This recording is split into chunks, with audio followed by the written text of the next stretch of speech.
Bienvenidos a El Debate. Imagina por un momento dedicar décadas de tu vida al silencio. Te levantas a las 5 de la mañana cada día, te aíslas de las distracciones y todo para descubrir que todo ese esfuerzo titánico, toda esa técnica impecable es en realidad el mayor obstáculo para encontrar exactamente lo que estás buscando. Uf, un choque de realidad brutal. Totalmente. Y por eso hoy nos adentramos en uno de los terrenos más complejos y, digamos, paradójicos de la experiencia humana. Vamos a explorar la transformación interior y el silencio. Es, sin duda, un territorio fascinante. Porque, cuando hablamos del mundo interior, no hay radiografías claras.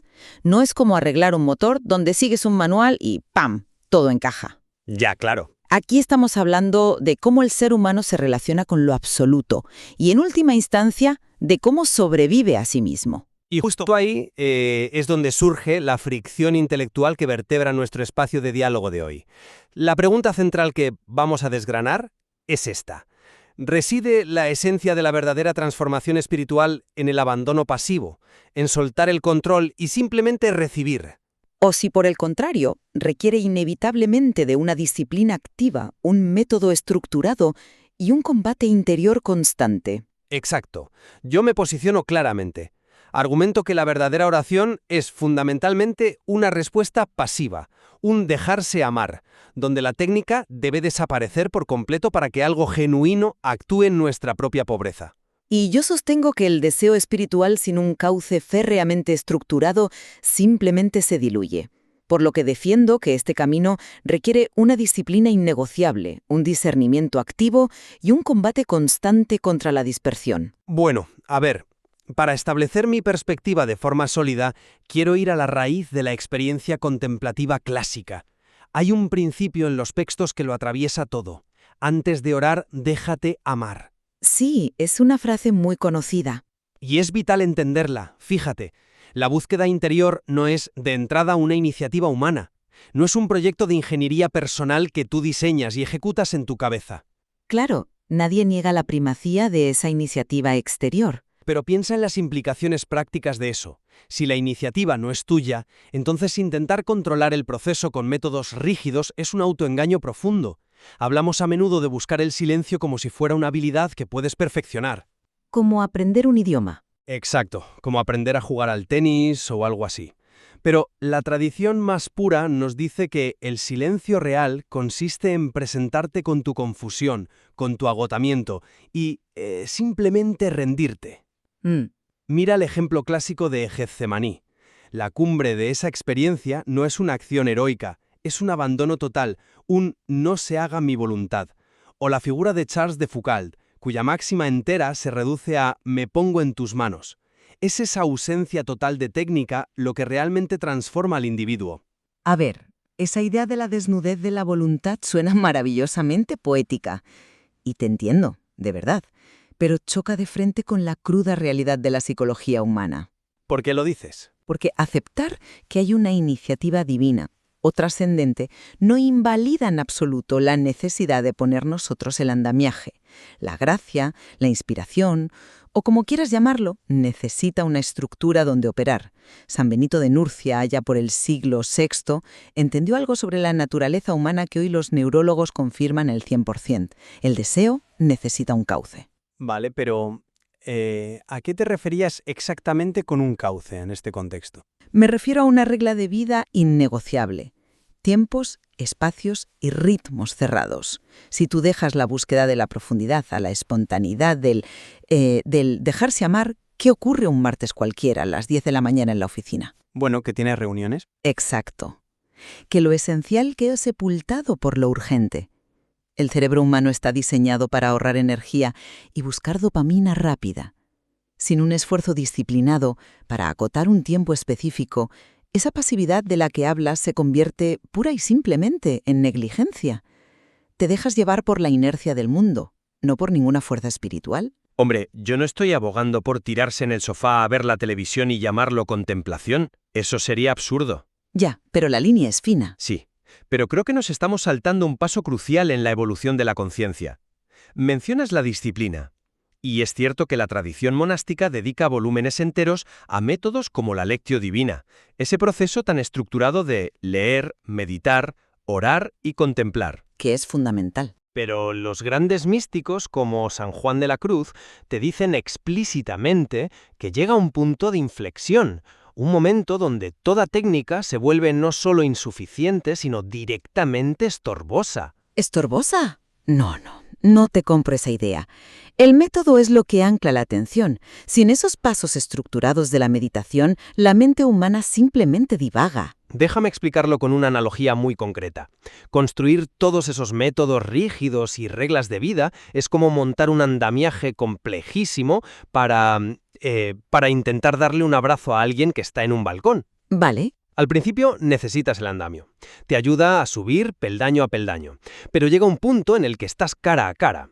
Y si en ese momento te sigues aferrando a los tubos de metal frío porque es lo que te da seguridad, el andamiaje se convierte en el obstáculo que impide el abrazo. Tienes que soltarlo. Entiendo la imagen. Santa Teresa de Jesús define la esencia de este encuentro simplemente como un trato de amistad. Y una amistad real no se sostiene en hacer cosas metodológicamente, con pasos 1, 2 y 3.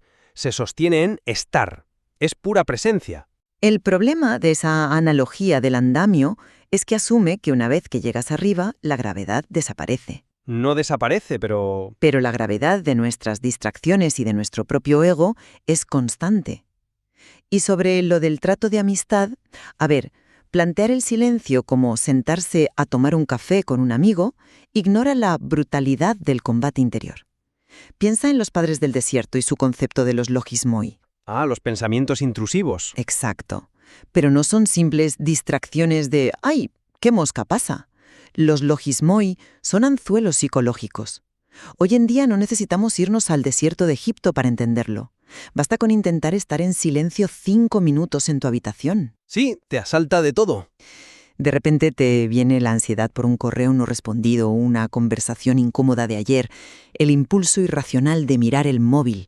Eso es un logismoi, y no lidias con eso simplemente estando o rindiéndote pasivamente. ¿Y cómo lidias entonces? Los padres del desierto enseñaban que esto es una guerra.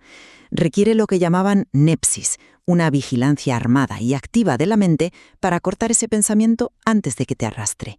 Si tú respondes a esa avalancha con tu técnica de rendición pasiva, te garantizo que acabarás planificando la lista de la compra mentalmente durante 1 hora. Es que estás asumiendo que el objetivo en ese momento es mantener la mente en blanco o, no sé, ganar una batalla de concentración. Y ahí es donde la visión cambia radicalmente. Explícate. Si abordas la oración como una prueba de rendimiento cognitivo, claro que vas a frustrarte y sacarás la espada para pelear contra la lista de la compra. Pero la pasividad absoluta de la que hablo brilla precisamente cuando fracasas en esa batalla. Espera. ¿Me estás diciendo que el fracaso de la atención es el objetivo? Te estoy diciendo que cuando todo tu andamiaje mental colapsa, entras en lo que la tradición llama aridez, o en su forma más extrema, la noche oscura. Y este es el punto central de mi argumento. Hay un momento en el paisaje interior donde el consuelo emocional desaparece por completo. El famoso silencio de Dios. Exactamente. Todo se vuelve seco, inútil, aburrido. Y el mecanismo psicológico aquí es fascinante, porque se retira el refuerzo positivo. Ya no sientes paz, ni alegría, ni elevación al meditar. Básicamente se te quita el caramelo. Totalmente de acuerdo en el diagnóstico de la aridez. Es una fase documentadísima. Pues en esa noche oscura es donde la acción humana llega a su límite absoluto. No puedes hacer nada para fabricar esa paz perdida. Te das de bruces contra tu propia impotencia. Y es ahí, solo ahí, donde el silencio deja de ser un esfuerzo tuyo y se convierte en una entrega real. Ya, pero... El individuo queda despojado. Ya no te apoyas en tus méritos ni en tus métodos. Esa recepción pasiva, ese aguantar la nada sin intentar llenarla de técnicas, es lo que verdaderamente quiebra el ego. Vale, has descrito el vacío de la noche oscura de forma brillante, pero la conclusión que sacas me parece totalmente errónea. Tú dices que la respuesta a ese vacío es la pura recepción pasiva. Yo miro a la historia y veo exactamente lo opuesto. ¿Así? Sí. Fíjate en uno de los ejemplos contemporáneos más extremos de esta aridez. Teresa de Calcuta. Cuyo diario íntimo reveló décadas de completa oscuridad espiritual. Efectivamente. Décadas. El silencio absoluto. No sentía absolutamente nada. El circuito de recompensa emocional del que hablabas estaba totalmente roto para ella. Pero ¿cuál fue su respuesta? ¿Acaso fue la rendición estática? Bueno, fue una rendición interna. ¿Se tumbó a dejarse llevar por la pasividad porque sus métodos habían fallado? En absoluto. Su respuesta fue hiperactiva. Decidió amar en la oscuridad. Y amar cuando no sientes nada no es un estado natural o pasivo, es la máxima expresión de la voluntad humana estructurada. Pero, ¿la raíz de esa acción? Espera, déjame terminar este punto porque es clave sobre el mecanismo de la voluntad. Ella se levantaba cada madrugada, mantenía una estructura de vida durísima y salía a buscar a los moribundos. El hecho de que continuara operando con esa fidelidad cuando todo por dentro era ceniza demuestra que la técnica y la disciplina no son el estorbo, son el exoesqueleto que te mantiene de pie cuando tus huesos emocionales se hacen polvo. La aridez no es una invitación a la pasividad, es la prueba de fuego de que la fidelidad es una decisión 100% activa. A ver, yo no niego en absoluto el vigor exterior de Teresa de Calcuta. Pero fíjate desde dónde operaba. Esa acción, exterior arrolladora, solo fue posible porque interiormente estaba en un estado de pobreza absoluta. Esa oscuridad destruyó cualquier posibilidad de que ella usara la caridad para alimentar su propio ego o para, no sé, sentirse bien consigo misma. Su acción era pura precisamente por su pasividad interior frente al vacío. Sigo sin verlo. Si observamos cómo se manifiestan los frutos de la vida interior en lo cotidiano, te das cuenta de que el verdadero cambio moral es casi un proceso orgánico, totalmente libre de ese cálculo activo que tú defiendes. ¿Libre de cálculo? Madre mía, explícame cómo la transformación moral ocurre por arte de magia orgánicamente sin que tú te esfuerces. No es magia, es un cambio de percepción. San Juan Crisóstomo lo articuló muy bien al explicar cómo la oración impregna el día a día. No te pide que abandones tu trabajo o alteres exteriormente tu rutina. Lo que ocurre es que, al haberte vaciado, en el silencio, al haber soltado tus propios métodos de control, tu forma de mirar se transforma. Empiezas a ver con los ojos de Cristo. Pero eso no surge de la nada. Fíjate en cómo funciona este mecanismo. Cuando tú estás constantemente usando técnicas, estás operando desde el ego que quiere perfeccionarse. Cuando te rindes de verdad, ese ego protector, que es el que juzga a los compañeros de trabajo, a la familia, simplemente se apaga. Emerge una inocencia inherente. El perdón, por ejemplo, ya no es un acto voluntarista y heroico de voy a perdonar a este tipo aunque lo odie. Surge como una consecuencia natural, casi pasiva, porque tu mirada ha cambiado sin que tú intervengas directamente en la mecánica del problema. Fíjate, no te compro esa idea en absoluto. Suena idílico, lo reconozco, pero es peligrosamente ingenuo. ¿Ingenuo? Pretender que nuestra forma de relacionarnos con los demás se va a sanar orgánicamente, sin un esfuerzo consciente y crítico, va en contra de todo lo que sabemos sobre los sesgos cognitivos y la psicología humana. Ese cambio de mirada del que hablas requiere una disección constante, dolorosa y sumamente activa de nuestros propios motivos. Disección. Eso suena a quirófano, la verdad. Es que es un quirófano. Piensa en San Ignacio de Loyola y su profunda mecánica del discernimiento. Ignacio no te dice vacíate y a ver qué mirada orgánica surge. Te da un bisturí analítico. Te dice que dentro de ti hay movimientos contradictorios y tienes que aprender a examinarlos clínicamente. Claro, el famoso examen de conciencia. Sí, pero entendido como una auditoría radical. Tienes que evaluar el movimiento interno, la trayectoria de tus pensamientos. Ignacio habla de consolación y desolación, y aquí es fundamental entender el mecanismo. No se trata de si te sientes alegre o triste, ¿eh? No, es más profundo. Exacto. Un pensamiento de aparente piedad o un deseo de ayudar a alguien puede ser en realidad un dardo envenenado del ego para que te sientas superior. El mecanismo de discernimiento requiere que te sientes y digas, a ver, esta idea que tengo en la cabeza, ¿hacia dónde me empuja a largo plazo? Esa criba no tiene nada de pasiva. Es un trabajo agotador. Pero de nuevo, ese trabajo de criba analítica que propone Ignacio tiene un límite. Te sirve para quitar las capas falsas, te lo concedo, pero no para construir la esencia de la caridad. Permíteme lanzarte un desafío directo basado en las propias realidades que enfrentamos. ¿Cómo puedes sostener que el camino es la rendición y el fluir, cuando la vida diaria nos obliga a lo que Henry Nouwen define como volver al corazón? Nowen era muy consciente de nuestra dispersión. Nos pasamos el día proyectados hacia afuera, rotos en 1000 distracciones. Volver al corazón no es dejarse llevar por el río, es nadar contracorriente, es arrastrar tu atención de vuelta al centro, una y otra vez, cientos de veces al día. Tienes que elegir de nuevo constantemente. Ese es el verdadero combate interior. Entiendo perfectamente la tensión que planteas, y estoy de acuerdo en que la dispersión contemporánea hace que todo esto parezca una batalla campal diaria. El móvil vibra, el jefe grita, la ansiedad se dispara, todo eso está ahí. Claro. Pero fíjate en el matiz radical que aporta Nowen sobre ese volver al corazón. ¿A qué volvemos exactamente? No volvemos al corazón para levantar los puños y construir una fortaleza inexpugnable contra el mundo. Volvemos para descubrir un espacio de vulnerabilidad absoluta. Sí, pero el acto de volver requiere el esfuerzo. Sí, acepto que hay una decisión activa en ese elegir de nuevo, pero la paradoja brutal es que la elección consiste, irónicamente, en elegir dejar de luchar. Elegir dejar de justificarnos ante los otros mismos.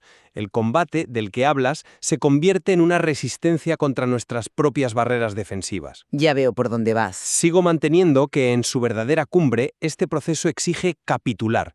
Mientras tú sigas apoyándote en tu voluntad ignaciana, en tus reglas de San Benito y en tus análisis clínicos, en el fondo sigues siendo la directora del proyecto de tu propia iluminación, sigues al mando. Y la gran transformación solo ocurre en el ser humano cuando sus propias fuerzas fallan irremediablemente, cuando la técnica se revela inútil. A ver, respeto profundamente esa apelación a la humildad última, porque sinceramente es cierta. Pero la realidad práctica me obliga a mantenerme firme en mi posición. Vale. La rendición sin un marco previo de disciplina para el 99% de las personas es una mera ilusión efímera. Se convierte en un romanticismo espiritual de fin de semana. ¡Qué duro suena eso! Es que es la verdad. Si la estructura innegociable de una regla de vida diaria, sin el bisturí implacable del discernimiento para diseccionar nuestras verdaderas intenciones frente a las trampas de la mente, el deseo de profundidad nunca se encarna. Sin el vaso de arcilla de la disciplina cotidiana, el agua de la gracia simplemente se desparrama por el suelo. Bueno, me parece el lugar perfecto para ir recogiendo los hilos de este intercambio. Porque a pesar de la inmensa tensión entre tu defensa incansable de la estructura y mi insistencia en el abandono y la pasividad, creo que convergemos en un punto que es la piedra de toque de toda esta tradición. ¿Y cuál dirías que es esa piedra de toque? Que ni la regla más estricta del mundo, ni la rendición más poética sirven absolutamente para nada si no desembocan en una vida transformada, lo que los maestros clásicos llamarían los frutos reales.